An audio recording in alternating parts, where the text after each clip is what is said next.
And everything in that movie was a symbol for something else. Now, the audience sitting, who are what the adepts or the initiates call profane, did not understand what they saw. They thought that it was really about a journey into space by an astronaut or a group of astronauts, and the bad things that happened to some of them, and one survived, and none of them understood the significance of the obelisks, the monoliths, one on the moon, one in orbit around Jupiter, and the ultimate transformation of the astronaut into a giant fetus floating in space.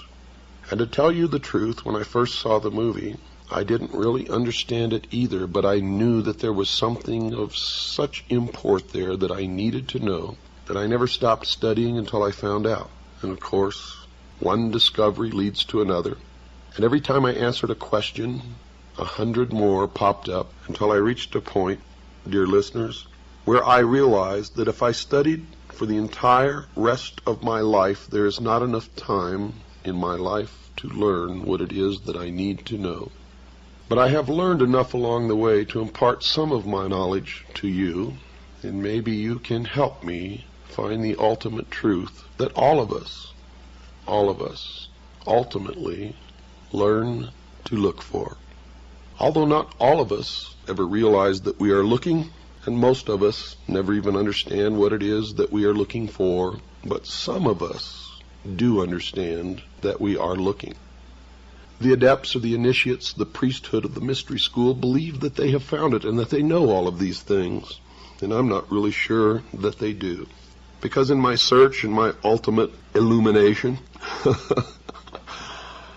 and yes, I have become, to a degree, illumined or illuminated, I have discovered that I am more illuminated than most of those who have gone through the process of initiation in the mystery schools and believe that they know more than I do.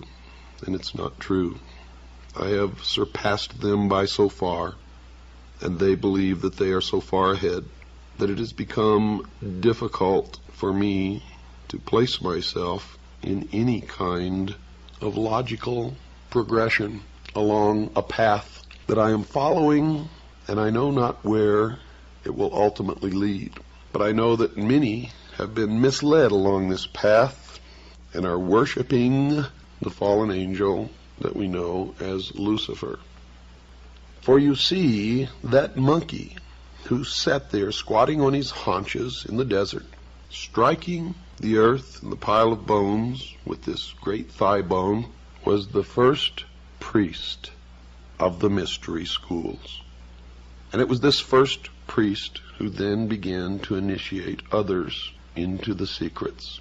And they are the ones who have been responsible, according to my research, for most of the scientific developments and the forward movement as far as material progress goes of the human race. For they were the learners. They were the ones who developed science. They were the ones who hid their developments and used their science and their knowledge and their secrets to govern others, usually not as kings, but as advisors and as priests, and in all actuality, the powers behind the thrones in ancient times and even today. They have ruled from the shadows, you see, and they call themselves the guardians of the secrets of the ages. And their first religion was called astrotheology, or the worship of the heavens, and their first object of worship was the sun. The second object of worship was the moon. And everywhere you see the mystery schools or the mystery religion, you will see the symbols of the sun and the moon, also known as Osiris and Isis, and the child Horus, which I will explain the meaning of later. Man's newfound intellect set him upon a quest that, according to those who say that they know, has never ended, even unto this day. And the modern-day equivalent of this ancient mystery religion calls itself the Order of the Quest. And you will see it reflected in many of their outward exoteric branches, where they disseminate information to the public, or manipulate the public, or deceive the public, as the profane to them are nothing more than cattle to be herded and occasionally to be led to the slaughter.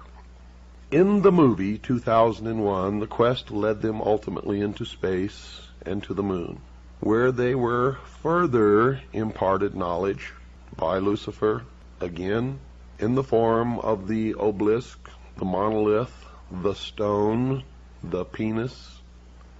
And you will understand what that means later when we get into the Osirian cycle, or the legend of Isis, Osiris, and the child Horus.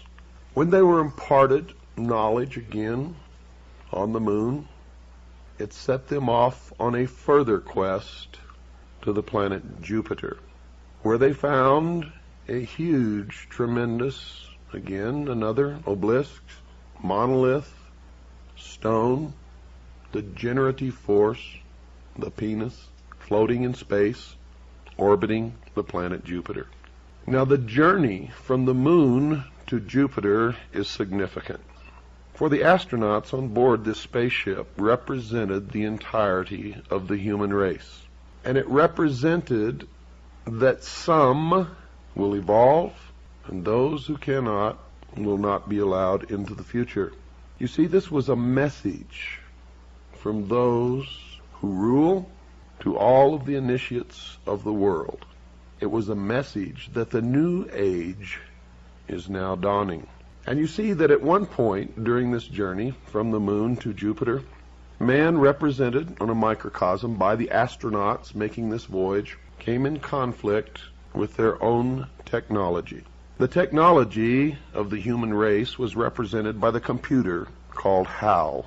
And for those who were intelligent enough to experiment with the name HAL and progressed the letters one forward in the alphabet from what they were in the movie, H became I, A became B, and L became M, and they were able to see that the symbol was of the largest at that time when the movie was made, and the corporation that was on the cutting edge of computer technology, IBM.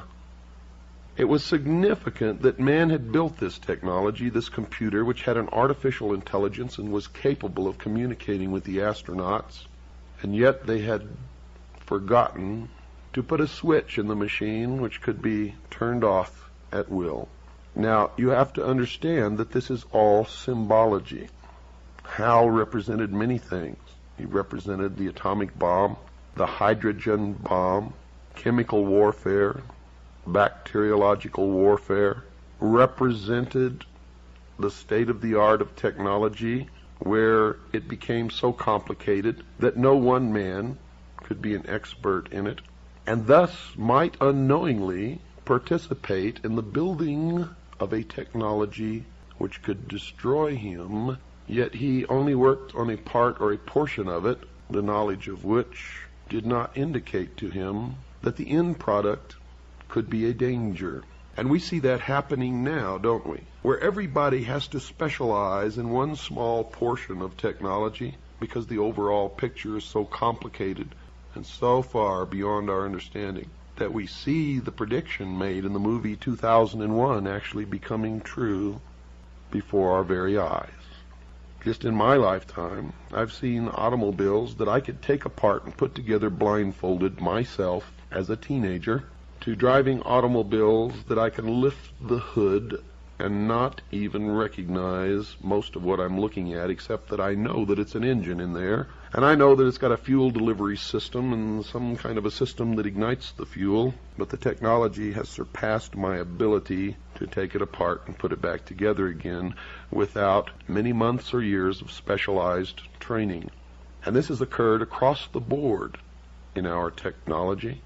And as I've told you before, I will tell you again tonight, dear listeners, in secret, whatever you perceive as the state of technology in the public eye, the very cutting edge. In secret, they are a minimum of 50 to 100 years ahead, to the point where science fiction is no longer fiction and hasn't been for quite some time, but is in all actuality science fact.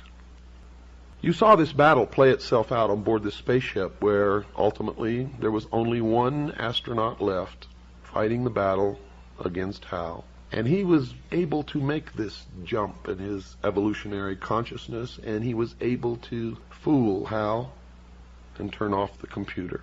But when he did so, he knew that he had relegated himself to permanent separation from his fellow human beings back on Earth.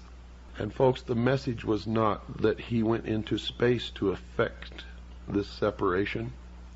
Space was just the vehicle through which it was conveyed in the movie. The message was that the new man will go into the future and the rest of us will perish. We will not be allowed into the future. If we are, it will be as slave labor until we are no longer useful, and then we will simply be exterminated. The message to the vast army of initiates in the mystery school was, we are on the threshold of the new age, and into this new age will march only one man. It is the new man. It is the illumined man. It is the man that is able to make the evolutionary jump to no more war, to no more rape, no more pillage, to the level in the mystery school known as 666. Now, all of this that I thought I knew so well and understood has become even more mysterious to me now, as I know that I am battling against something that is almost incomprehensible, and I have had to do it alone, by myself, not trusting anyone else, not letting them in, for fear that they would corrupt my mind and I would be led down the wrong path. And I still do not know the answers, but I have an awful lot of clues and a lot of facts, and I've learned an awful lot.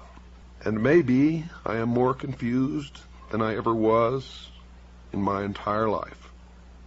But after you hear the results of what I've learned, and after I am, for the first time since I've learned all of this, communicate it to other human beings and let you know how really confused I am, maybe all of us being confused together can put the pieces in their places and patch this mystery together and come up with what we need as answers to formulate a future that we can all enjoy, without fear, without wars, without lies and deception and manipulation, without elitists and terrorists and crooks and liars. For I'm going to impart to you during all of this that the priests of the ancient mystery religion are the ones who have caused most of the misery in the history of man. And if they had not learned this knowledge, the secrets of the ages that they keep from the rest of us and use to manipulate us, maybe we would have reached peace in this world hundreds of years ago. I don't really know the answer to that, but I don't think much of what has happened in the history of the world that was miserable, terrible, would have happened without these people. But I may be wrong. And as always, when you listen to this show, don't believe a word you hear unless you could substantiate it in your own research. At the end of the movie, what you saw as the astronaut became older and aged, and this was the symbol of gaining knowledge and wisdom. And he looked at himself, and he saw himself younger, and he looked back and saw himself older, and he looked back and he was older still, and he looked back and he was young again and then old. And then you saw this unbelievably overpowering, stunning vision of a fetus, a human fetus, floating in the great vastness of the universe. signifying the birth of the new age and the new man that will go into the future.